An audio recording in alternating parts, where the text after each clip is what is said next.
Assalamualaikum warahmatullahi wabarakatuh, teman-teman. Bertemu lagi dengan saya Arfan. Di video kali ini teman-teman, saya akan melanjutkan video yang sebelum-sebelumnya teman-teman. Karena video yang kemarin saya upload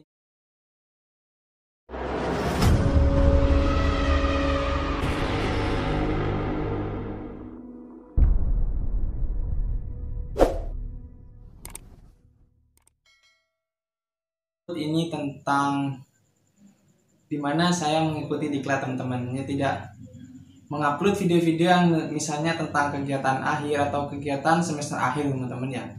Namun di video kali ini teman-teman, saya akan memberikan sebuah gambaran kepada teman-teman semua bahwasanya di sini saya akan memberikan 5 faktor penghambat dalam menyelesaikan skripsi teman-teman ya. Nah, namun sebelum dilanjut, untuk teman-teman semua yang baru bergabung dengan channel saya, jangan lupa untuk menekan tombol subscribe, like, dan juga komen teman-teman ya. Dan yang sudah bergabung, mari kita tonton videonya ini sampai selesai teman-teman.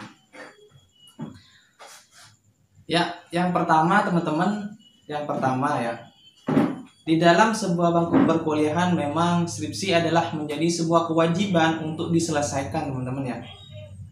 Tidak menuntut siapapun itu, ataukah dia adalah anak dari rektornya, dia anak dari dekannya, ataupun orang atau anak dari ibaratnya pedagang. Semuanya harus menyelesaikan skripsi teman-teman.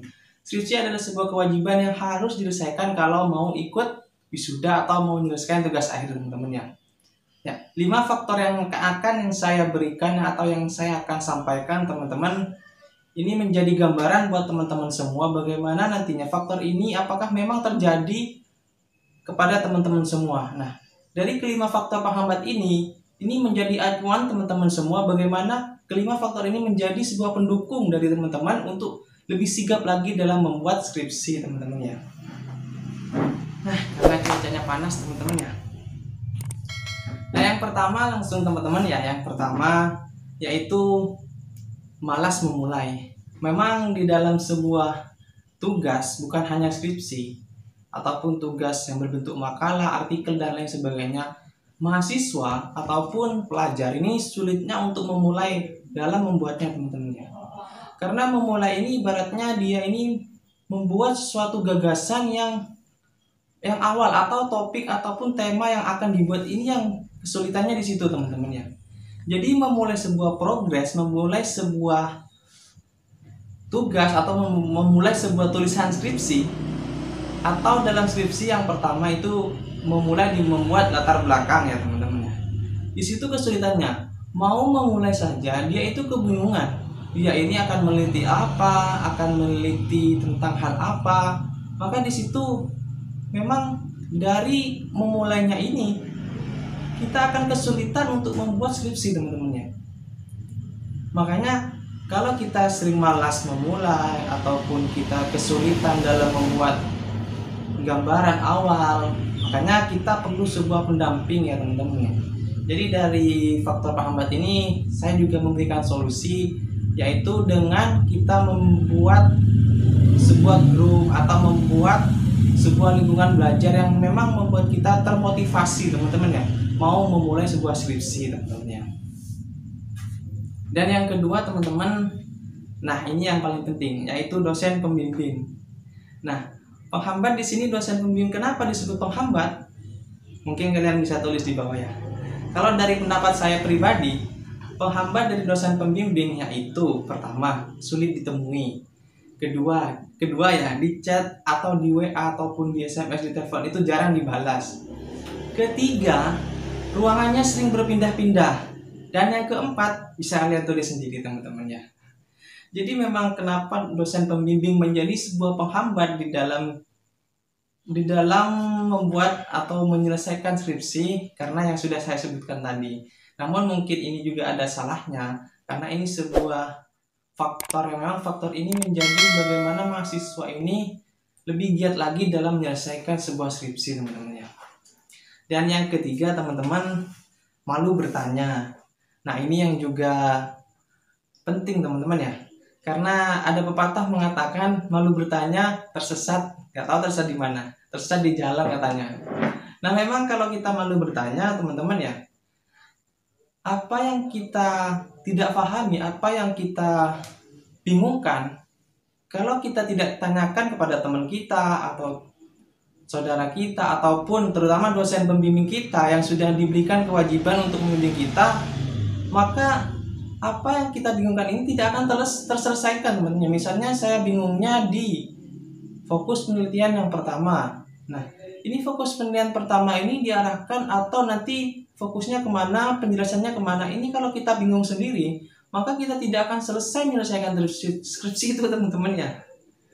Kalau kita tidak bertanya kepada dosen pembimbing kita atau dosen yang seringlah, orang yang ibaratnya orang berpengalaman dalam ya orang yang berpengalaman dalam penelitian ya, maka di situ bagaimana reaksi kita dari penghambat ini menjadi batu lompatan kita untuk dapat menyelesaikan skripsi dengan cepat teman-teman ya. Dan yang keempat teman-teman ya, jadi yang keempat ini kita sudah membuat judul, kita sudah menyelesaikan teori penelitiannya, kita sudah mengetahui bagaimana metode penelitiannya. Dan yang keempat ini kita di bab 4 kita ini terlena-lena dalam kegiatan atau kita membuang-buang waktu teman-teman ya. Jadi membuang-buang waktu ini ibaratnya kita terlalu santai dalam membahas skripsi teman-teman ya. Tidak dapat dibungkiri memang kalau kita sudah ya semester 9, ibaratnya semester akhir sampai kalau dalam di sini di perguruan tinggi sini ini sampai semester 14 misalnya segitu ya. Lebih dari semester 14 itu sudah di DO atau di ropot atau dikeluarkan teman-teman. Jadi terlena-lena ini atau membuang waktu dalam membuat sidang skripsi. Jadi si mahasiswa atau si pelajar ini lebih tepatnya dia ini tidak menyelesaikan skripsinya karena dia ini menganggap bahwa belum waktunya. Ini adik saya ini belum di atas saya, kakak tingkat saya ini belum selesai, kenapa harus saya selesai duluan? Nah, ya mungkin juga faktor lingkungan atau faktor eksternal yang mana ini bisa membuat skripsi kita tertunda teman-teman ya. Dan yang kelima teman-teman, yang terakhir, lingkungan yang kurang mendukung. Lingkungan kurang mendukung ini bisa dilihat dari lingkungan. Kalau kita di kampus, misalnya lingkungan pertemanan kita, lingkungan di sekitar kita ya.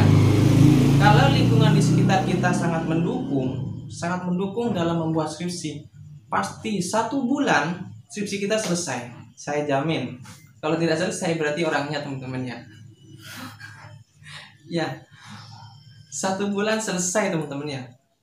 Pengalaman saya pribadi menyelesaikan skripsi dari bulan setengah tahun ya. Saya setengah tahun karena memang ada kendala yang saya tidak bisa menyelesaikan karena harus menyelesaikan tugas lain itu teman-teman ya. Namun kalau kita sudah selesai semuanya dan kita sudah tinggal skripsinya, 1 bulan selesai teman-teman. Penelitian diketik terus dijelaskan, sidang selesai, wisuda selesai teman-teman sudah. Jadi tinggal menghitung waktu sudah teman-teman ya. Jadi faktor lingkungan ini juga menghambat dalam membuat skripsi kita selesai teman-teman ya. Jadi dari kelima faktor tadi, yang pertama kita mulai malas belajar atau malas memulainya, yang kedua dosen pembimbing kita, yang ketiga malu dalam bertanya, dan yang keempat kita terlalu terlena-lena lah di dalam menyelesaikan skripsi teman-teman ya. Dan yang kelima itu lingkungan kurang mendukung. Jadi dari kelima faktor ini bukan menjadi penghambat dari kalian sendiri. Mengapa saya menjelaskan ini? Karena biar kalian tahu ya, penghambat di dalam sebuah skripsi ini bisa menjadi sebuah motivasi kita ya. Misalnya kita contohnya saja ya, kita yang paling sering itu misalnya dosen pembimbing ya, dosen pembimbingnya ini. Jadi saran saya terutama ya, itu kalian itu bisa menyelesaikan, misalnya dosennya ini minta bimbingan di hari Senin ya. Jadi kalian harus selesaikan di hari Senin, karena kadang memang dosen atau dosen pembimbing kita ini memiliki kesibukan lainnya. Jadi kita harus cek-cek teman-teman ya. Kita harus memanfaatkan waktu bagaimana kita harus bisa bekerja sama dengan dosen menyelesaikan tugas kita, tugas skripsi kita teman-teman ya. Nah, mungkin itu dulu video dari saya teman-teman. Kurang lebihnya bisa ditambahkan di kolom komentar, atau kalau ada yang mau membuat atau mau request untuk video saya selanjutnya teman-teman. Namun perlu saya ingatkan teman-teman ya, untuk video-video saya selanjutnya ini saya akan lebih terfokuskan tentang bagaimana tentang kemahasiswaan ataupun tentang bagaimana pengetahuan yang akan saya sharing kepada kalian teman-teman. Dari saya kurang lebihnya jangan lupa sebelum kalian menyelesaikan video ini jangan lupa ya tekan tombol subscribe-nya, karena juga bagaimana saya lebih semangat lagi dalam membuat video teman-teman ya. Kurang lebihnya wassalamualaikum warahmatullahi wabarakatuh.